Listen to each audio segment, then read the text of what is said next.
Welcome back. So, today we're doing something a little different. We're not just going to look at code. We are embarking on a journey into a living, breathing city of software, a digital citadel. We're going to explore how today's architects are designing these incredible systems, not as these rigid old fortresses, but as thriving ecosystems that are actually built for constant change. And wow, this quote really gets right to the heart of the problem, doesn't it? For decades, enterprise software was built like a giant stone fortress, a monolith. And yeah, it looked impressive from the outside, but inside, a single crack, just one tiny bug, could bring the entire structure crashing down. These systems, they basically became tombs, trapping innovation inside walls that were just too difficult and way too risky to change. So, before we can build our new dynamic city, we first have to understand exactly why those old citadels are cracking and crumbling all around us. Let's take a look. I want you to picture a single massive block of stone. That right there is a monolith. Every single function, I'm talking user profiles, ordering, shipping, payments, all of it is carved from the exact same block. It feels solid, but in reality, it's incredibly fragile. A tiny flaw in the shipping logic could completely paralyze the payment system.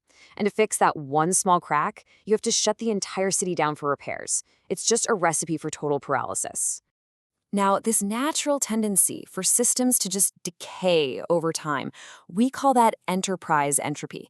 It's the universe's natural drift toward chaos, and believe me, without a strong blueprint and some really strict laws, any complex system will eventually become a tangled, unmanageable mess. The only real cure is to break that monolith apart and build a modular ecosystem governed by powerful yet simple rules. So, how do we build this new city? Well, not with a single block of stone, that's for sure. We build it with skilled artisans and a foundation of ancient, unbreakable laws. Okay, let's dive into this blueprint. At the very core of our new citadel are two foundational laws. The first is the universal seal.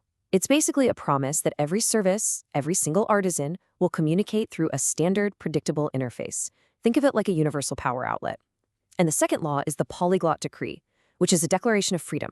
The Polyglot Decree is just strategically brilliant. What it means is our city isn't forced to speak a single language.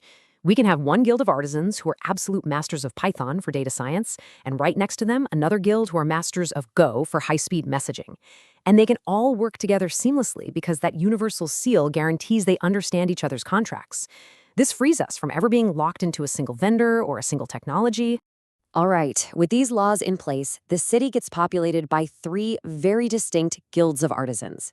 Each one has mastered a specific craft to build and maintain our amazing citadel. So first up, we have the Stonecutter, or what we call the atomic service. These are the real workhorses of the city. Each Stonecutter is a master of a single noun, things like customer, product, or order. They do one thing, and they do it perfectly. They own their own data, their own tools, and, most importantly, they work independently. They never talk to other stonecutters. Next, we have the Grand Architect, or the composite service. Now, while stonecutters master nouns, Grand Architects master verbs, actions like place order or process shipping. You can think of them as the conductors of the orchestra. They don't own any data themselves. Instead, what they do is orchestrate the work of many stonecutters to complete a complex business process. And finally, we meet the ancient interpreter, or the wrapper service. Their role is delicate. They stand at the very edge of the modern city, and their job is to create a clean, new, modern interface for the old monoliths lurking in the foundations. This is what we call strategic debt. It's a necessary workaround that looks modern on the outside, but it's still tethered to the fragility of that old world. If the monolith it's hiding crashes, well, the interpreter goes down with it. Just look at the clear separation of duties here. It's really interesting, especially around data ownership. The Stonecutter has exclusive control over its data tables, but the Grand Architect, it owns nothing.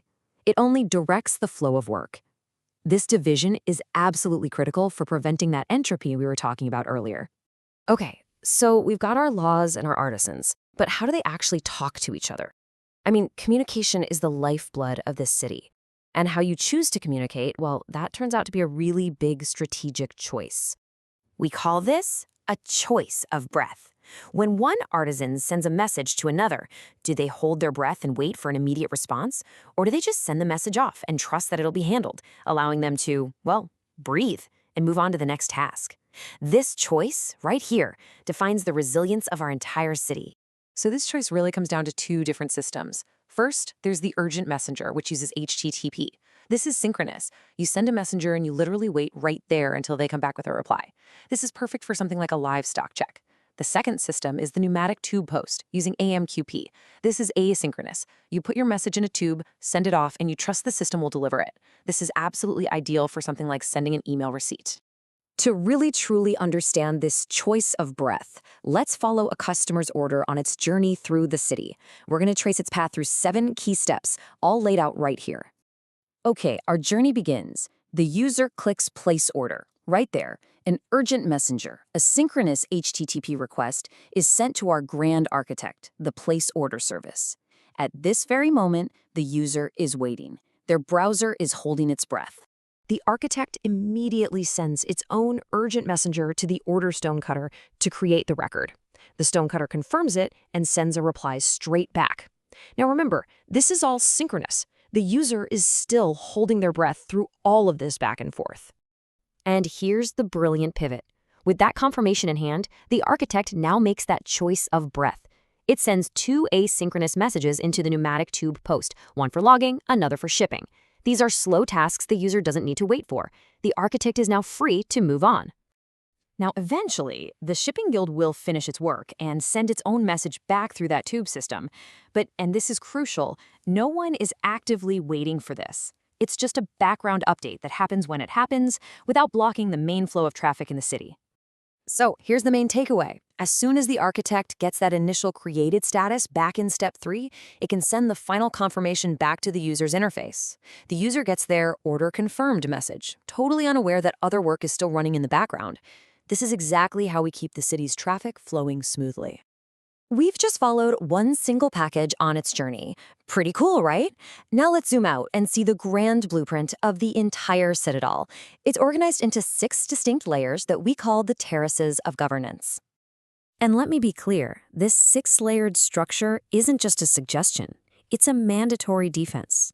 This is our primary weapon against entropy and that nightmare scenario of spaghetti dependencies where everything just becomes a tangled, unfixable mess. At the very top, Layer 1 is the balcony of interaction. That's the UI. Right below it, in Layer 2, are the halls of orchestration for our grand architects. Layer 3 holds the workshops of data, which is home to all the Stonecutters. Layer 4 is the shrouds of the old world, where the ancient interpreters do their work. Then you get down to Layer 5, the deep foundations, the old monoliths. And finally, Layer 6 represents the trading docks, connecting us to all the external services. And supporting all 6 of these terraces are the city's essential utilities. You've got the API gateway, which is like the main gate, controlling all traffic.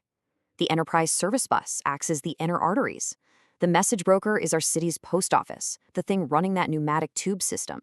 And container management provides the magical scaffolds that let any part of the city scale up instantly when it needs to. So, we have the blueprint, we have the artisans, we have the communication systems. Now for the final and honestly the most important part, the sacred laws that protect this city from itself and allow it to thrive forever. So, how do we make sure that over time our beautiful layered city doesn't just decay back into that tangled spaghetti mess we're so afraid of? The answer lies in a set of absolutely unbreakable rules. These are the 4 high taboos of our Citadel. And these are not best practices, they are commandments. Breaking any one of them invites what we call an architectural curse, and that's a severe form of technical debt that will eventually, inevitably, cripple the city's ability to change.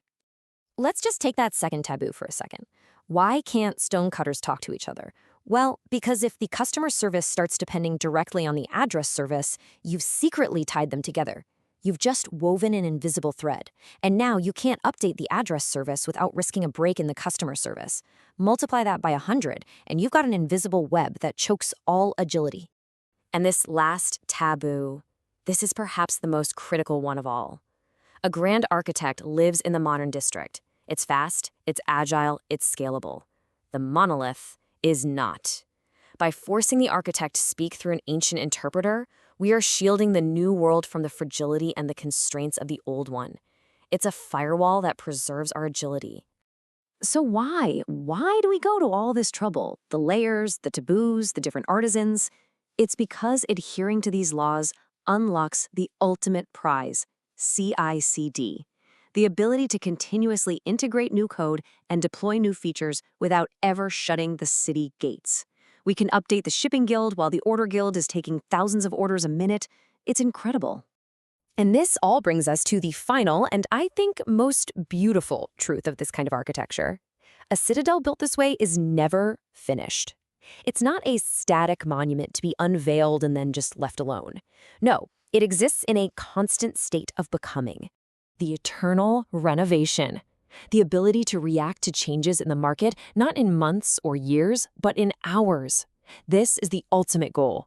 To build not a fortress, but a living system, one designed from the ground up to evolve, adapt, and improve forever.